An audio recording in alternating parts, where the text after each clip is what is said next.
i-MK lapho ila ivalile, Viking la eGoli uvaliwe la, abasebenzi bavalile kodwa imali abazoyithola begcwele. Official ways la nakho ngala uDibonez nalo la kuvaliwe, sivalile konke la. Sifuna kuqashwe abantu base South Africa, kuqashwe ama-illegal foreigners, konke la uvaliwe. Awu wakithi lo ngeke ngimveze lo ndaba. Na kuvaliwe. Na kuvaliwe la. Sivimbile nje. Kadeli MK lapho. Siphethe ugodole. Vela godole. Hey, bazovela. Kuvaliwe. This one? Why? Yes. Why appointment? Why you are foreigners here? Yes, no, that's fine. They're working for you. Foreigners. We know they're working for me. You're working for who? Call the owner then. The very same owner. Yes, the very same person. So we cannot tolerate that. No, we're going there. We're not going there. It's painful because we started with you. No, we are going there. Now. What woman are they?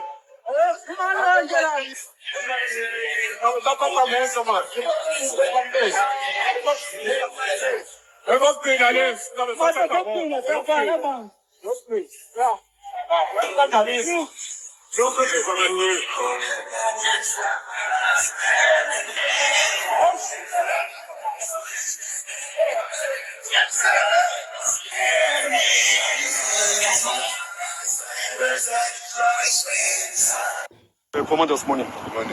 Morning, Commander. Morning. Commanders, Buddha. Yes. The ground force. Yes. Mfowethu sila multiflora.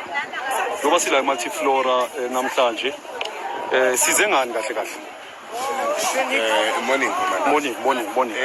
La multiflora, we started being here from yesterday. Sizo requesta Uguti, they should remove foreigners and replace them with South Africans. Yes, we agreed on that yesterday. Sakuluma na matenenda kona la abakash la ma foreigner kwelela. They should remove the foreigners and replace them with South Africans. Okay. That's what we agreed on now. Okay. So njoba sesibuyile namhlanje ke sibuya namhlanje kanje. Is there any promise ekhona na? Yes, there is a promise. Yeah. Balungu abakhulu. Today we even spoke nabelungu, the owners of the whole Multiflora, yeah. Multiflora, Uguti. They are on our side. Okay. They agree with us Uguti. Our tenants should remove a foreigner, okay, and bring in a South African. Okay. So in number that we are looking at, ngoba ngizweje kancane na izolo njoba besila ukuthi bakhulume ngokuthi bazothatha about 2030. It's still standing on that number. It's still standing. It can be even more. Yeah. Because we are waiting for a number. Yama foreigner are inside the office. They can't fool ourselves because they can't fool us. Yeah. Because we've got people. No matter what 10. Yeah.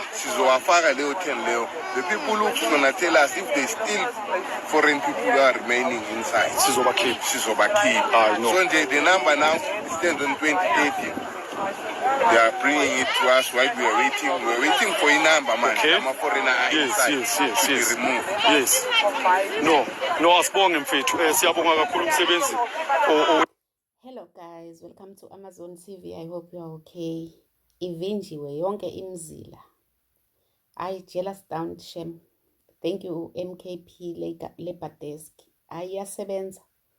Iyasebenza. Mina I don't choose ukuthi you are from which party, you are from which organizations, as long as you are not against patriots.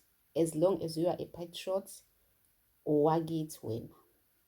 So nje muhle umsebenzi owenziwa i-labor desk ye-MK guys. Maningi ama-South Africans ezweni aseqashiwe because of lo msebenzi omuhle owenziwa i-labor desk. Hayi bayasebenza, bayawenza umsebenzi wabo shem.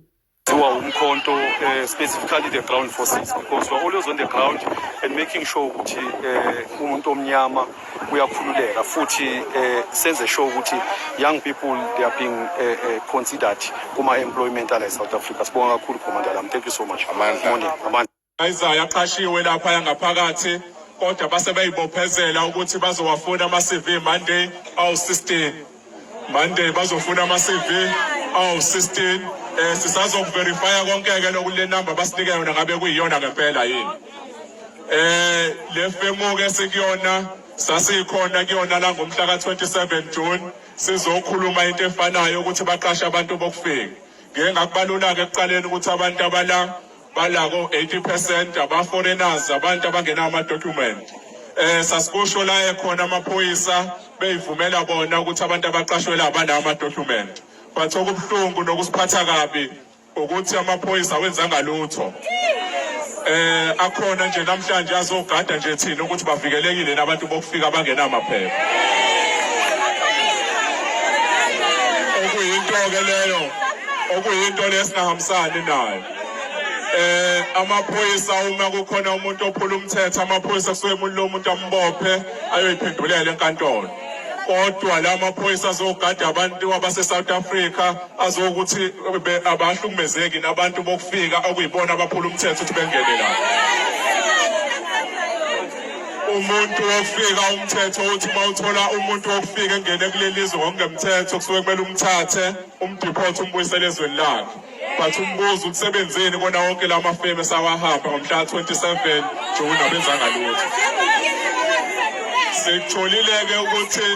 Sitholileke ukuthi-ke amafemu amaningi amaqeda abona ipost nje mayisethi akuvuka imuntu abantu bokufika abanye kuthiwe bengeze emsebenzini.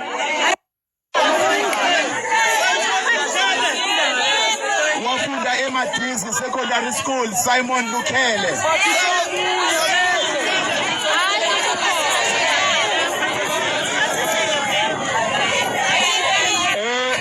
Simon akepho. Uthi ngibale ngisuke ku-10, 10, 9, 8, 7, 6, 5, 4, 3, 2, 1, 0.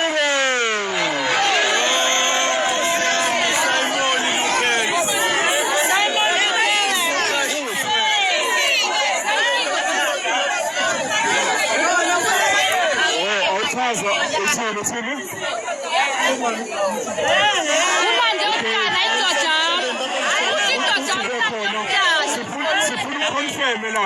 Awuconfirm inamba yakho, awicheck lapha. Confirm telephone number yakho ekuqaleni. Uthi usisi kade ekhona sawulanda abantwana.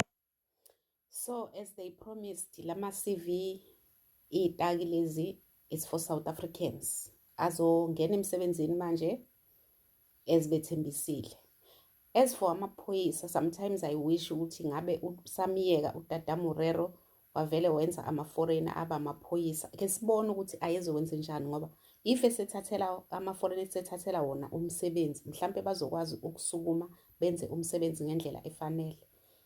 Kodwa ke vele sasingeke sikuvume lokho. I'm just saying nje ukuthi if vele uTata Morero samiyeka, lento ngaba wayenza amaphoyisa ukuthi asibukelele singasebenzi, sidlala abantu bangaphandle, sidlala ama-employers, employer ama-illegal foreigners. So guys, thank you so much for watching. Don't forget to state your own views on the comment section, like, share the video and subscribe. Love you guys. Bye.